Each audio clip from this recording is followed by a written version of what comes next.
జై శ్రీకృష్ణ. మనం భగవద్గీతను గురు శిష్య విధానంలోనూ అలాగే భావాలతో కలిపి నేర్చుకోవడం జరుగుతుంది కదా. అందులో భాగంగా ఇప్పుడు 13వ అధ్యాయం వరకు వచ్చాం. మనం భగవద్గీతలో మొత్తం 18 అధ్యాయాలు ఉన్నాయి. ఒక్కొక్క అధ్యాయాన్ని ఒక్కొక్క యోగము అని చెబుతారు. వీటిలో 1 నుండి 6 వరకు అధ్యాయాలను కలిపి కర్మషట్కము అని అంటారు. 7 నుండి 12 వరకు అధ్యాయాలను భక్తి షట్కము అని అంటారు. 13 నుండి 18 వరకు జ్ఞాన షట్కము అని అంటారు. ఇందులో మనం ఇప్పటి వరకు కర్మ షట్కము, భక్తి షట్కము నేర్చుకోవడం జరిగింది. ఈ విభాగంలో జ్ఞాన షట్కం గురించి తెలుసుకుందాం. జ్ఞాన షట్కంలో మొదటి అధ్యాయము 13వ అధ్యాయం. 13వ అధ్యాయం పేరు క్షేత్రజ్ఞ విభాగ యోగము. అసలు ఈ 13వ అధ్యాయంలో ఏముంటుందో క్లుప్తంగా నేను మీకు వివరిస్తాను. మానవుల శరీరం ఒక క్షేత్రము. ఆ క్షేత్రము గురించి తెలిసినవాడు క్షేత్రజ్ఞుడు. అన్ని క్షేత్రాలలోనూ అంతర్యామిగా ఉన్న క్షేత్రజ్ఞుడు పరమాత్ముడే అని పరమాత్మ స్వరూపమును శ్రీకృష్ణ పరమాత్ముడు తెలియజెప్పాను. క్షేత్రం అంటే 5 కర్మేంద్రియాలు, 5 జ్ఞానేంద్రియాలు, మనస్సు, బుద్ధి, అహంకారములతో కూడుకుని ఉన్న శరీరము. క్షేత్రజ్ఞుడంటే క్షేత్రంలో ఉన్న జీవుడు. అన్ని క్షేత్రాలలో ఉండే క్షేత్రజ్ఞుడు నేనే అని, ఈ క్షేత్రజ్ఞుల మధ్యనున్న యథార్థ సంబంధం తెలుసుకోవడం జ్ఞానమని కృష్ణుడు ఉపదేశించాడు. అలాంటి జ్ఞానం కలిగిన జ్ఞాని లక్షణాలు ఏంటంటే తనను తాను పొగుడుకోకపోవడం, గర్వం లేకపోవడం, అహింసాచరణ, రుజుత్వము, గురుసేవా తత్పరత, శుచిత్వము, స్థిర బుద్ధి, ఆత్మనిగ్రహం, ఇంద్రియ విషయాలపై వైరాగ్యం కలిగి ఉండడం, ఇష్టానిష్టాల పట్ల సమభాగ్యం కలిగి ఉండడం, ఏకాంత ప్రియత్వం, తత్వజ్ఞానం, దైత్యాన్ని గ్రహించడం, భగవంతుని యందు అనన్యమైన భక్తి కలిగి ఉండడం వంటివి. ఇలాంటి జ్ఞానం లేని అజ్ఞాని తన ఆత్మతత్వాన్ని తెలుసుకోలేక క్షేత్రమే తాను అని భ్రమించి సంసార బంధనాలకు లోనవుతాడు. అనేక జన్మలెత్తుతాడు. యథార్థంగా శరీరానికి భిన్నంగా, సాక్షిభూతంగా, ప్రభువుగా, భరించువానిగా భగవానుడున్నాడు అని 13వ అధ్యాయం యొక్క భావం. ఈ అధ్యాయంలో మొత్తం 34 శ్లోకాలు ఉన్నాయి. మనం వరుసగా ఒక్కొక్క శ్లోకాన్ని దాంతోపాటు భావాన్ని తెలుసుకుందాం. జై శ్రీకృష్ణ. ఈ వీడియోలో 13వ అధ్యాయం నేర్చుకుందాం. ఓం శ్రీకృష్ణ పరబ్రహ్మణే నమః. ఓం శ్రీకృష్ణ పరబ్రహ్మణే నమః. శ్రీమద్భగవద్గీత అథ త్రయోదశోऽధ్యాయః. క్షేత్రజ్ఞ విభాగయోగః. ఒకటో శ్లోకం. శ్రీభగవానువాచ.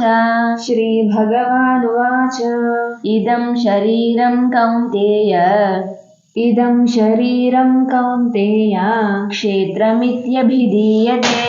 క్షేత్రమిత్యభిధీయతే. ఏతద్యో వేత్తి తం ప్రాహుః క్షేత్రజ్ఞ ఇతి తద్విదః. ఇదం శరీరం కౌంతేయ క్షేత్రమిత్యభిధీయతే. ఏతద్యో వేత్తి తం ప్రాహుః క్షేత్రజ్ఞ ఇతి తద్విదః. ఇదం శరీరం కౌంతేయ క్షేత్రమిత్యభిధీయతే. ఏతద్యో వేత్తి తం ప్రాహుః క్షేత్రజ్ఞ ఇతి తద్విదః. 13వ అధ్యాయంలోని మొదటి శ్లోకం యొక్క భావం ఇప్పుడు తెలుసుకుందాం.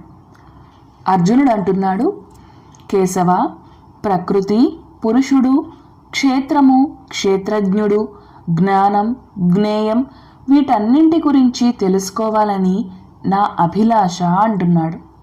రెండవ శ్లోకం. క్షేత్రజ్ఞం చాపి మాం విద్ధి సర్వక్షేత్రేషు భారత.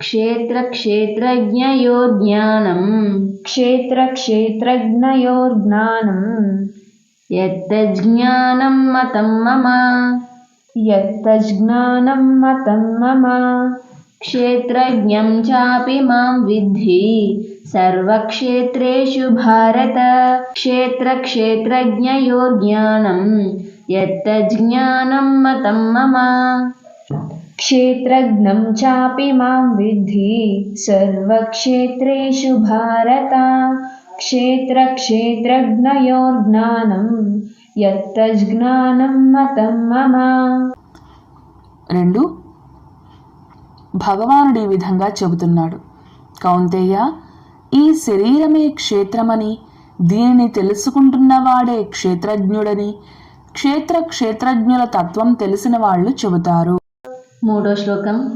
తత్క్షేత్రం యచ్చ యాదృక్చ తత్క్షేత్రం యచ్చ యాదృక్శ్చ యద్వికారి యతశ్చ యత్ యద్వికారి యతశ్చ యత్ స చ యో యత్ప్రభావశ్చ స చ యో యత్ప్రభావశ్చ తత్సమాసేన మే శృణు తత్సమాసేన మే శృణు తత్క్షేత్రం యచ్చ యాదృక్చ యద్వికారి యతశ్చ యత్ స చ యో యత్ప్రభావశ్చ తత్సమాసేన మే శృణు తత్క్షేత్రం యచ్చ యాదృక్శ్చ యద్వికారి యతశ్చ యత్ స చ యో యత్ప్రభావశ్చ తత్సమాసేన మే శృణు 3 అర్జున, క్షేత్రాలన్నింటిలోనూ ఉన్న క్షేత్రజ్ఞుణ్ణి నేనే అని తెలుసుకో.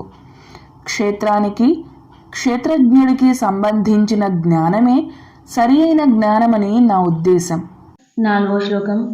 ఋషిభిర్బహుధా గీతం ఋషిభిర్బహుధా గీతం ఛందోభిర్వివిధై పృథక్ ఛందోభిర్వివిధై పృథక్ బ్రహ్మసూత్రపदैश्చైవ బ్రహ్మసూత్రపदैश्చైవ హేతుమద్భిర్వినిశ్చితైః హేతుమద్భిర్వినిశ్చితైః ఋషిభిర్బహుధా గీతం ఛందోభిర్వివిధై పృథక్ బ్రహ్మసూత్రపदैश्చైవ హేతుమద్భిర్వినిశ్చితైః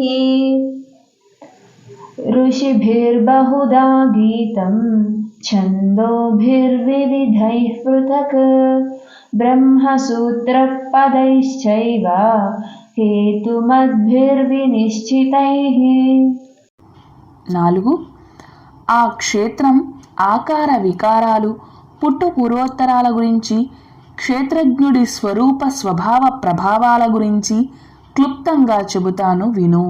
5వ శ్లోకం. మహాభూతాన్యహంకారః మహాభూతాన్యహంకారః బుద్ధిరవ్యక్తమేవ చ బుద్ధిరవ్యక్తమేవ చ ఇంద్రియాణి దశైకం చ ఇంద్రియాణి దశైకం చ పంచచేంద్రియగోచరాః పంచచేంద్రియగోచరాః మహాభూతాన్యహంకారః బుద్ధిరవ్యక్తమేవ చ ఇంద్రియాణి దశైకం చ పంచచేంద్రియగోచరాః మహాభూతాన్యహంకారః బుద్ధిరవ్యక్తమేవ చ ఇంద్రియాణి దశైకం చ పంచచేంద్రియగోచరాః 5 ఋషులు ఎన్నో విధాలుగా ఈ క్షేత్రజ్ఞుల తత్వాన్ని చాటి చెప్పారు.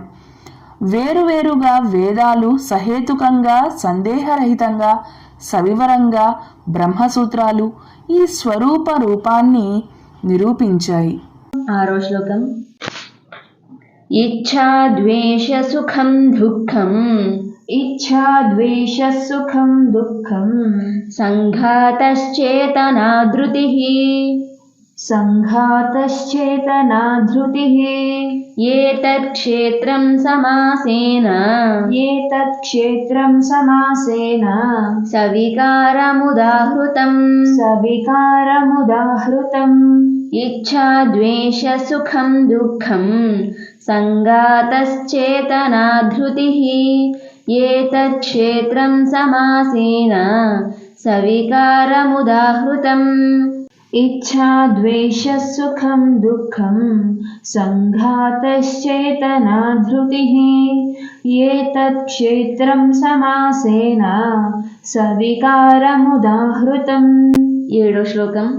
అమానిత్వమదంభిత్వం అమానిత్వమదంభిత్వం అహింసా క్షాంతిరార్జవం అహింసా క్షాంతిరార్జవం ఆచార్యోపాసనం శౌచం ఆచార్యోపాసనం శౌచం స్థైర్యమాత్మవినిగ్రహః స్థైర్యమాత్మవినిగ్రహః అమానిత్వమదంభిత్వం అహింసా క్షాంతిరార్జవం ఆచార్యోపాసనం శౌచం స్థైర్యమాత్మవినిగ్రహః అమానిత్వమదంభిత్వం అహింసా క్షాంతిరార్జవం ఆచార్యోపాసనం శౌచం స్థైర్యమాత్మవినిగ్రహః. 6-7 శ్లోకాల యొక్క భావాలు ఇప్పుడు తెలుసుకుందాం. పంచభూతాలు, అహంకారము, బుద్ధి, మూల ప్రకృతి, 10 ఇంద్రియాలు, మనస్సు, 5 విషయేంద్రియాలు, కోరిక, ద్వేషం, సుఖం, దుఃఖం, దేహేంద్రియాల సమూహం, తెలివి, ధైర్యం, వికారాలతో పాటు వీటి సముదాయాన్ని సమగ్రంగా క్షేత్రము అని చెబుతారు. 8వ శ్లోకం. ఇంద్రియార్థేషు వైరాగ్యం ఇంద్రియార్థేషు వైరాగ్యం అనహంకార ఏవ చ అనహంకార ఏవ చ జన్మ మృత్యుజరా వ్యాధి జన్మ మృత్యుజరా వ్యాధి దుఃఖదోషానుదర్శనం దుఃఖదోషానుదర్శనం ఇంద్రియార్థేషు వైరాగ్యం అనహంకార ఏవ చ జన్మ మృత్యుజరా వ్యాధి దుఃఖదోషానుదర్శనం ఇంద్రియార్థేషు వైరాగ్యం అనహంకార ఏవ చ జన్మ మృత్యుజరా వ్యాధి దుఃఖదోషానుదర్శనం. 9వ శ్లోకం. అసక్తిరనభిస్వంగః అసక్తిరనభిష్వంగః పుత్రదారగృహాదిషు పుత్రదారగృహాదిషు నిత్యం చ సమచిత్తత్వం నిత్యం చ సమచిత్తత్వం ఇష్టానిష్టోపపత్తిషు ఇష్టానిష్టోపపత్తిషు అసక్తిరనభిష్వంగః పుత్రదారగృహాదిషు నిత్యం చ సమచిత్తత్వం ఇష్టానిష్టోపపత్తిషు అసక్తిరనభిష్వంగః పుత్రదారగృహాదిషు నిత్యం చ సమచిత్తత్వం ఇష్టానిష్టోపపత్తిషు. 10వ శ్లోకం. మయి చానన్యయోగేన మయి చానన్యయోగేన భక్తిరవ్యభిచారిణి భక్తిరవ్యభిచారిణి వివిక్తదేశసేవిత్వం వివిక్తదేశసేవిత్వం అరతిర్జన సంసది అరతిర్జన సంసది. మయి చానన్యయోగేన భక్తిరవ్యభిచారిణి వివిక్తదేశసేవిత్వం అరతిర్జన సంసది. మయి చానన్యయోగేన భక్తిరవ్యభిచారిణి వివిక్తదేశసేవిత్వం అరతిర్జన సంసది. 8, 9, 10 శ్లోకాల యొక్క భావాలు ఇప్పుడు తెలుసుకుందాం. తనని తాను పొగుడుకోకపోవటము, కపటం లేకపోవడము, అహింస, సహనము, సరళత్వం, సద్గురు సేవ, శరీరాన్ని, మనస్సుని పరిశుద్ధంగా ఉంచుకోవటం, స్థిరత్వం, ఆత్మనిగ్రహం, ఇంద్రియ విషయాల పట్ల విరక్తి కలిగి ఉండటం, అహంకారం లేకపోవటం, పుట్టుక, చావు, ముసలితనం, రోగం అనే వాటి వల్ల కలిగేటటువంటి దుఃఖాన్ని, దోషాన్ని కలిగి గమనించటం, దేని మీద ఆసక్తి లేకపోవటం, శుభాశుభాలలో సమభావం కలిగి ఉండటం, నా మీద అనన్యము, అచంచలము అయిన భక్తి కలిగి ఉండటం, ఏకాంత ప్రదేశాన్ని ఆశ్రయించటం, జన సమూహం మీద ఇష్టం లేకపోవటం, ఆత్మధ్యానంలో నిరంతరము నిమగ్నమై ఉండటం, తత్వజ్ఞానం వల్ల కలిగే ప్రయోజనాన్ని గ్రహించటం, ఇదంతా కూడా జ్ఞానమని చెప్పబడింది. దీనికి విరుద్ధమైనది అజ్ఞానం. ఈ వీడియోలో మొదటి 10 శ్లోకాలు నేర్చుకున్నాం కదా, తర్వాత వీడియోలో తర్వాత 10 శ్లోకాలు నేర్చుకుందాం.